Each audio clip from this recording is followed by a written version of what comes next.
Gretchen, as we shift our wardrobes from summer to fall, you and I are both going to be putting our Quince cashmere sweaters into heavy rotation. Yes. They are so soft, greatest colors. And then, Gretch, I intend to put a new Quince dress into rotation. I saw my friend Mindy wearing this great black dress the other day, and it was the Quince tiered maxi dress, and I am going to get one for myself. Yeah, well, shifting our wardrobes from summer to fall is always a challenge, but luckily Quince offers timeless and high-quality items that can ensure our wardrobes stay fresh and we don't blow the budget. And the best part is that all Quince items are priced 50 to 80% less than similar brands. Make switching seasons a breeze with Quince's high-quality closet essentials. Go to quince.com/Gretchen for free shipping on your order and 365-day returns. That's QUINCE.com/Gretchen to get free shipping and 365-day returns. Quince.com/Gretchen. Robert Half research indicates 9 out of 10 hiring managers are having difficulty hiring. If you have open roles, chances are you're feeling this too. That's why you need Robert Half.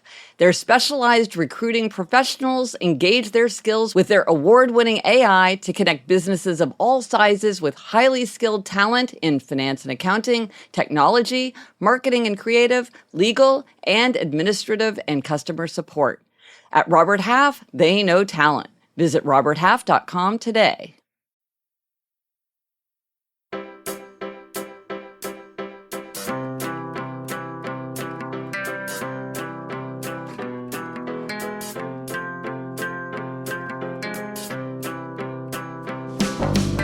Hello, we are here for More Happier, a podcast where we get more happier.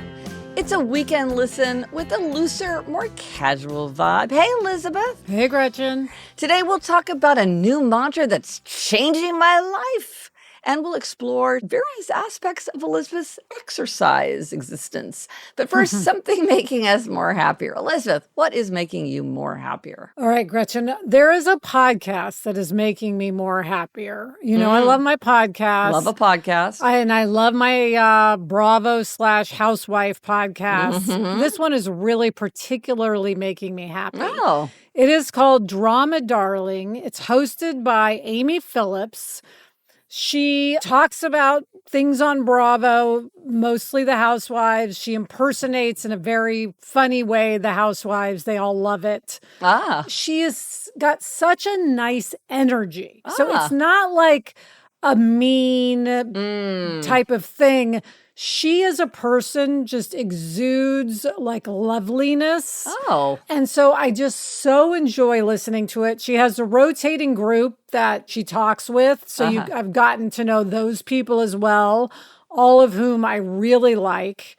And when I hear the music for Drama Darling, I just instantly feel happier. Oh, that's so lovely to have a new podcast like that. And I've joined her Patreon, so I also get bonus episodes. Okay. So I get a lot of content. Good. And I am loving this content. So she's like your new parasocial friend. Yes. People always say, oh, you feel like a podcast host is your friend. She Yeah. absolutely feels like my friend. In fact, she lives in Santa Clarita. I'm like, I wonder how I can meet Amy and we can become friends because I know we would love each other. Well, let me take a side note to explain what parasocial bonding is, because I just think this is the most delightful term. So a parasocial friend or parasocial bonding is we have this tendency to create and cultivate one-sided relationships in our mind between ourselves and somebody we don't know. It could be a singer, it could be an athlete, it could be a comedian, could be a podcast host. Maybe it's somebody who doesn't even exist at all, like a character in a TV show.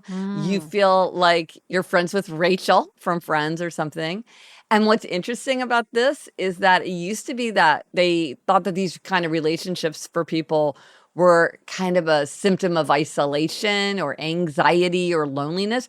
But now research is suggesting that, no, it doesn't mean that. It can actually be a positive thing for people to have because this is like a friend. She doesn't know me, but we would totally be friends.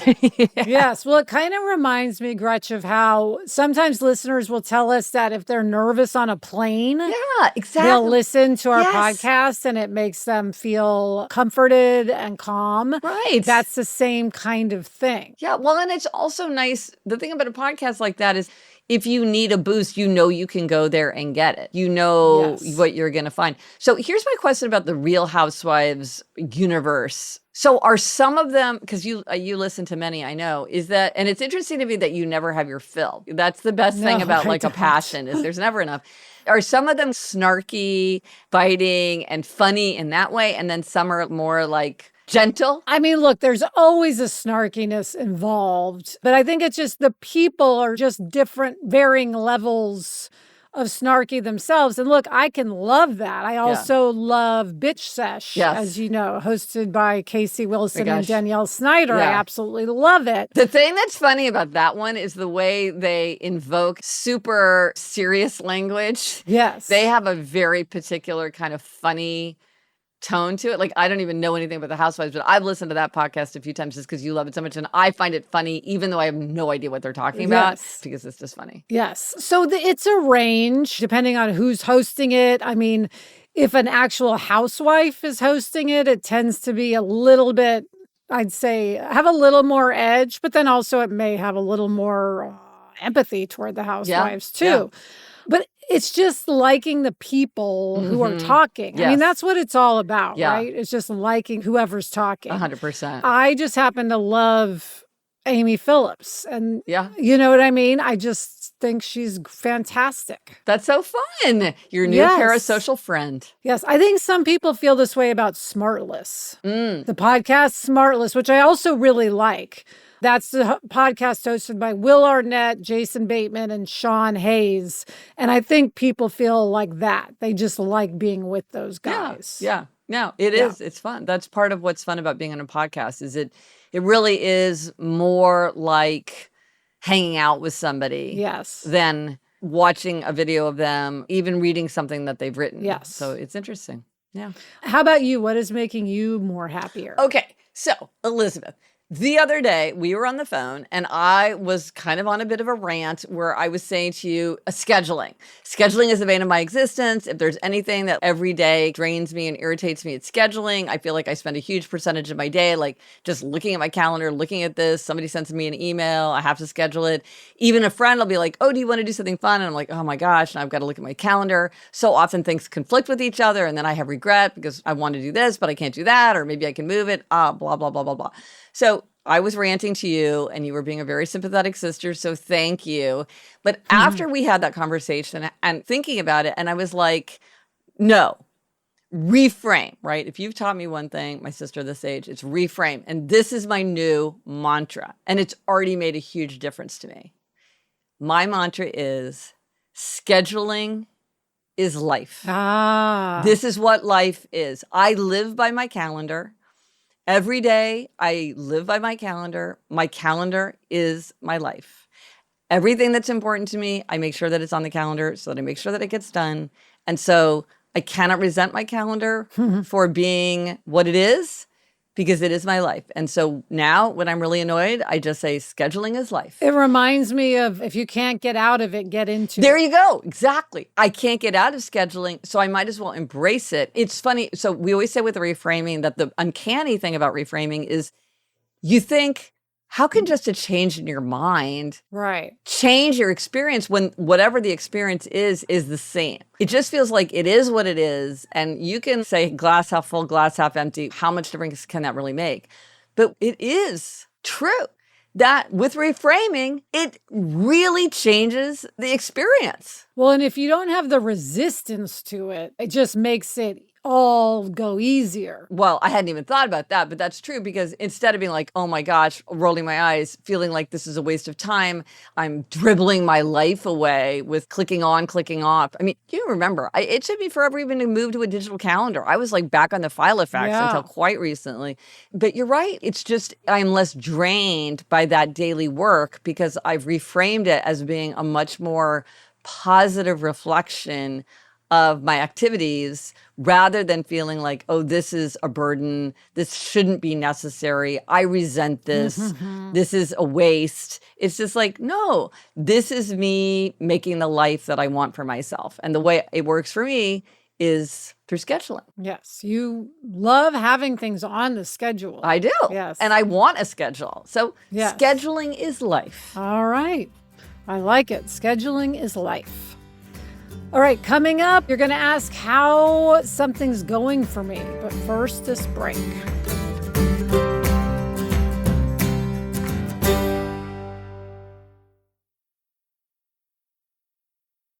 This show is sponsored by Midi Health.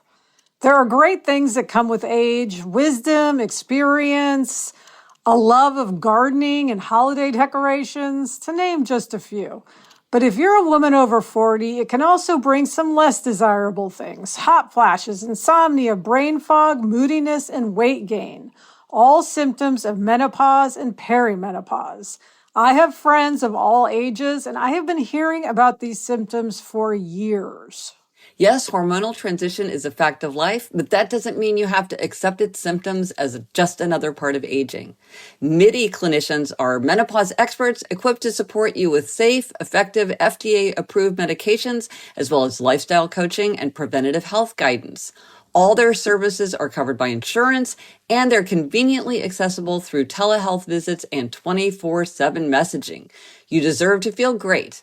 Book your virtual visit today at joinmidi.com. That's joinmidi.com.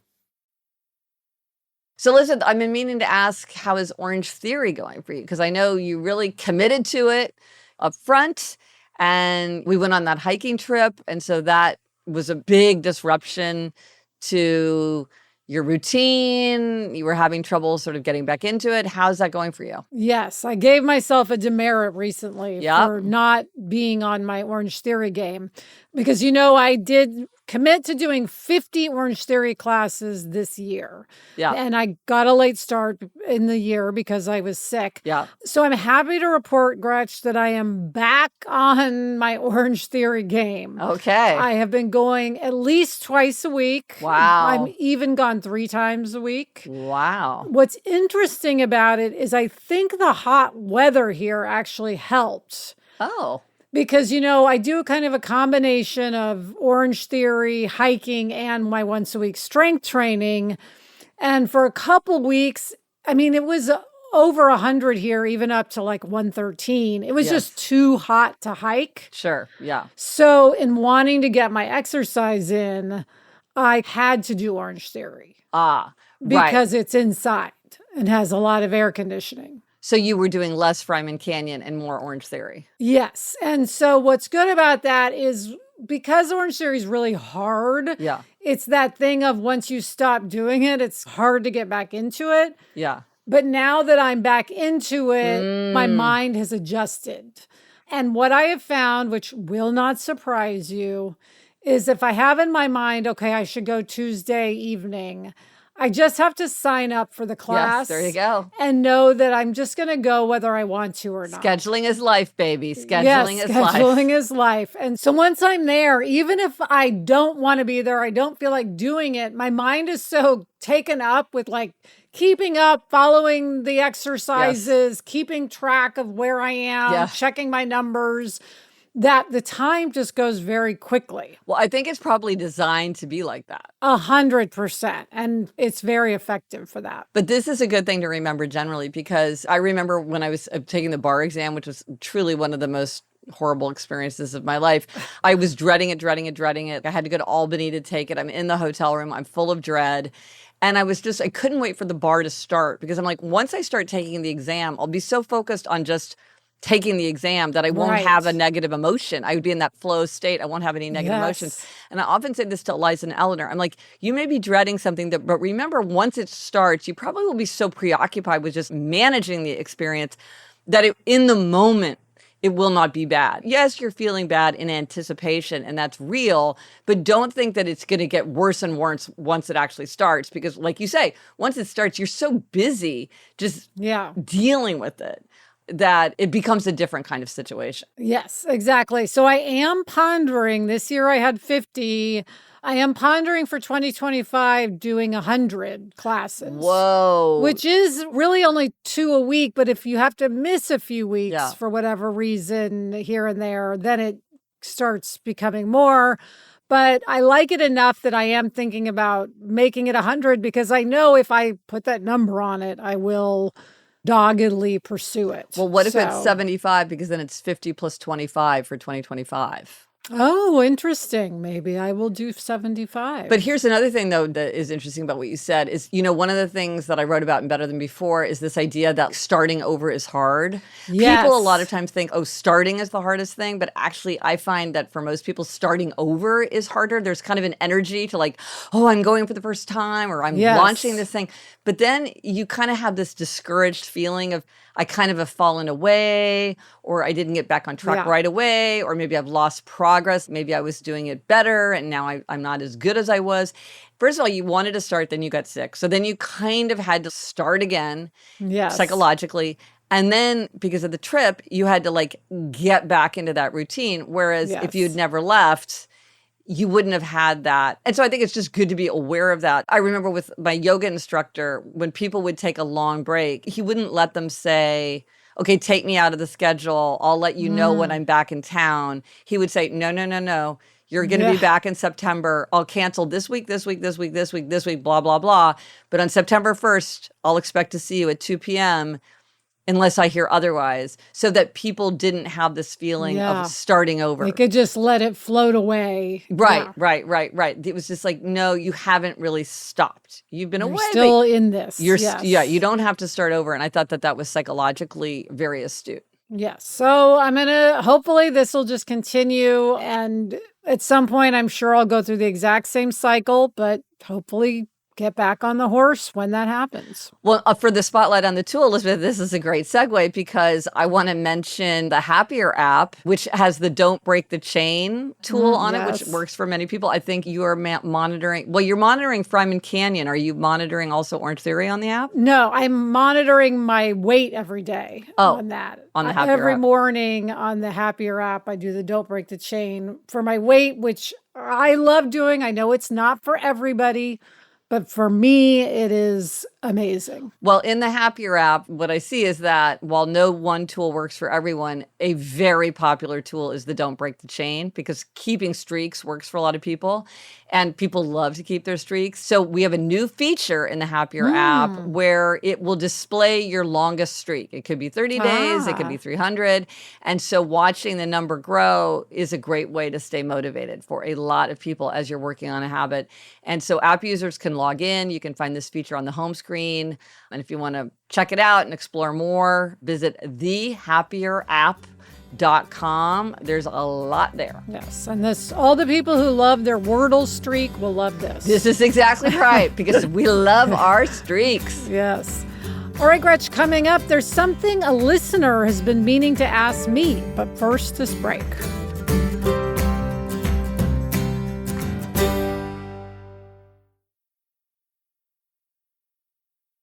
I want to let you all in on a little secret. We use Fresh Direct and the experience is transformed. Fresh Direct is farm to kitchen. The food is sourced directly from farmers, fishermen, ranchers, delivered straight to your door. And because of this, we're paying for the quality of the food rather than just to have someone go shopping in a store. With the apples, they are so fresh and crisp. The meat is so great. We save so much time every week because we don't have to sift through all this sad-looking produce. Fresh Direct says they're 7 days fresher than the grocery store. And I see the difference in the freshness of our food. For over 20 years, Fresh Direct has been delivering the freshest fruits, vegetables, and meats to the tri-state area. Don't take our word for it. Try it to believe it with $50 off your first order. Go to freshdirect.com and use code HAPPIER. That's freshdirect.com, code HAPPIER for new customers to save $50 on their first order. Terms and restrictions apply. See site for details. This show is sponsored by BetterHelp. What's something you'd love to learn? As an adult, do you make time to learn new things as often as you'd like, or was that lost in childhood? Something we always talk about is that living in an atmosphere of growth is so important for one's overall sense of well-being. Therapy can help you reconnect with your sense of wonder because your back-to-school era can come at any age. I know whenever I'm in therapy, I'm much more open to new experiences. If you're thinking of starting therapy, give BetterHelp a try. It's entirely online, designed to be convenient, flexible, and suited to your schedule.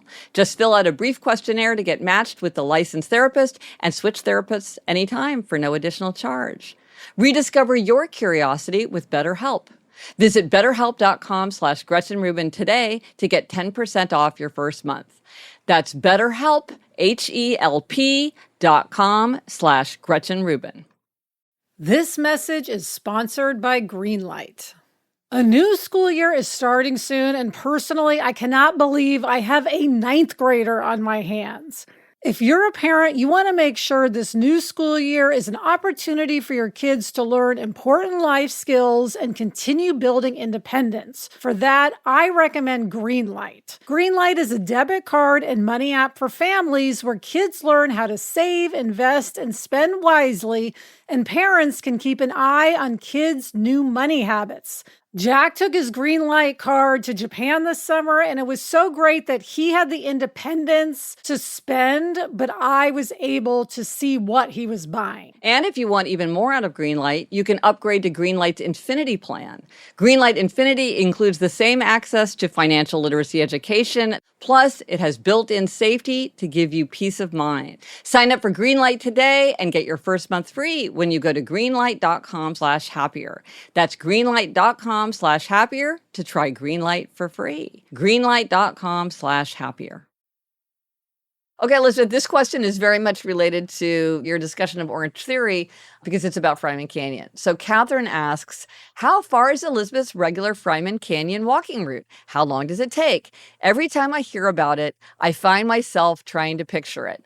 And I have to say, Elizabeth, before you took me to Fryman Canyon, I was like, you live in Los Angeles. I pictured this land of strip malls and highways. And I'm like, how are you going hiking just from your house?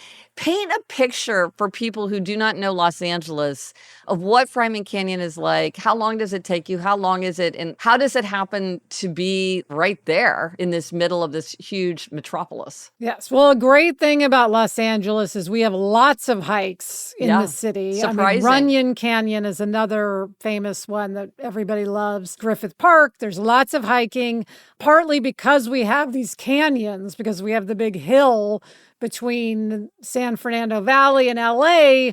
We then have all of these trails in these canyons and on the hills. So Fryman Canyon is at Laurel Canyon, which is one of the main ways to go over the hill from the valley into LA. And the trail is, I believe, 2.6 miles. So it's not that long. But it's steep. On occasion, I've done it twice.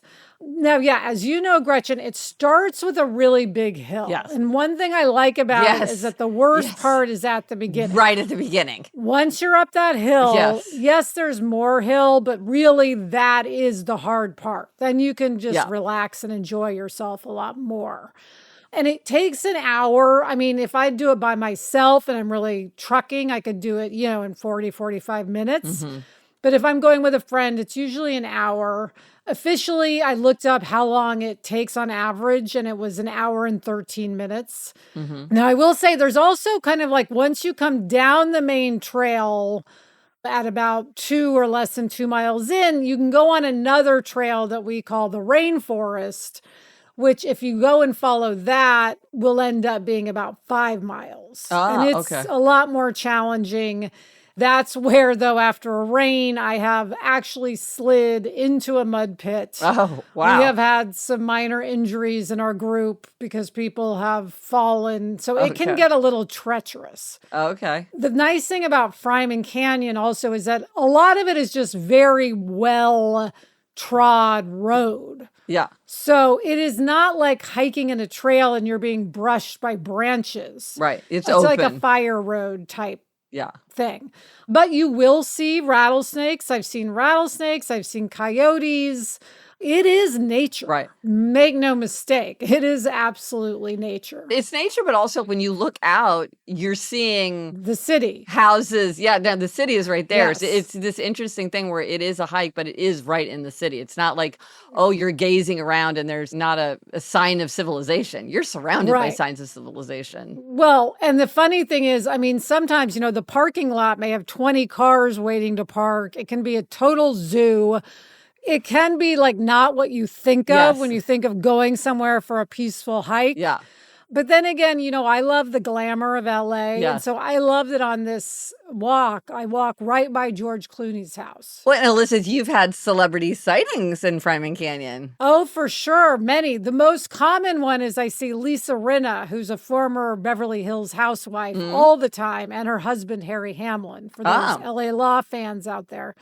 But yes, there are celebrities all the time hiking Fryman. That's fun.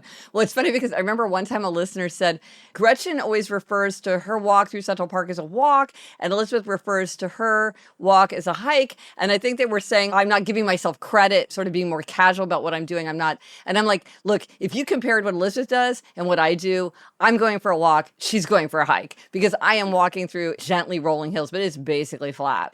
It would be super easy to ride a bike. There's one place that's a little bit of a hill behind Cedar Hill, but it is not a hike the way Fryman Canyon is a hike. Yes. If you think of a hike as being steep, to me, I'm like, it's a walk if it's flat, it's a hike if it's steep. I'm like, it's a hike. Well, although, Gretchen, I think for people who are really into hiking, 100%. I'm not sure No. they would see Fryman Canyon True. as a hike. Yes. So it's all in the eye of the beholder. It's all in the eye of the beholder. I don't think anybody would call what I do a hike. Right. But I will say one thing I love, we hear from listeners fairly often who said, I just went to LA for the first time, and based on your recommendation, I went and hiked Fryman Canyon. So thank you. So I love that we can bring people to Fryman Canyon. And should you see me out there, please do say hi, because I have met listeners on Fryman Canyon, and that's fun. Now the weather's finally starting to cool off, Elizabeth. Maybe you can get back out there and start your hiking again. Oh, yes. I'll be there this weekend. Oh, wait. I just thought of one more question I wanted to ask you. I wondered this for a long time. How much of the time do you go by yourself, and how much time do you go with friends? Well, I used to go by myself a lot, but now that I'm doing Orange Theory, I almost always go with friends, because I used to go 4 times a week. And now I'm only going once or twice a week. Because if you go with friends, you have to schedule it, but that's okay, because scheduling is life. That's exactly right. Okay, Gretch, what is our quotation this week? Okay, this needs a little bit of a setup. Okay, this comes from the autobiography of Mary Wells Lawrence, called A Big Life in Advertising. Mary Wells Lawrence was a high-profile advertising pioneer, Mad Men type person. She started off as a copywriter in Ohio for a department store, and this quotation comes from a time when she was working at Macy's as the fashion advertising manager. And I love this quotation. She writes, "People were gathering around the first TV sets that appeared, not because the programs were enthralling, but because the pictures moved. The first time I watched television, I felt exactly as if something important had taken an elevator ride up to my head and gotten off and turned on the light in my mind. I knew that I was going to do something in television. It was in my cards. I remember feeling the warm relief of knowing what my future was." Ooh, as a TV person, Gretch, that gives me chills. Love that. So, Elizabeth, are you feeling more happier? Yes, I am feeling more happier. Thank you, Chuck. Get in touch. Gretchen's on Threads, TikTok, Facebook, and Instagram at Gretchen Rubin, and I'm on Threads and Instagram at Liz Craft. Our email address is podcast@GretchenRubin.com. And for everything related to this episode, links, photos, and more, go to happiercast.com. Bye, Gretch. Bye, Elizabeth. The best time to start a happiness project is 20 years ago. The second best time is now.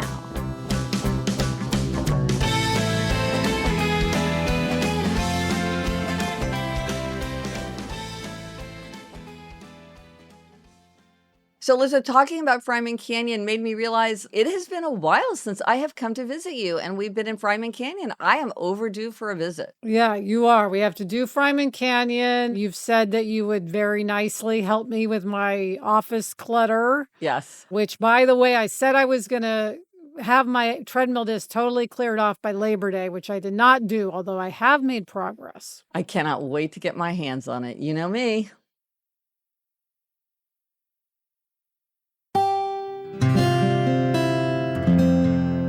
From the Onward Project.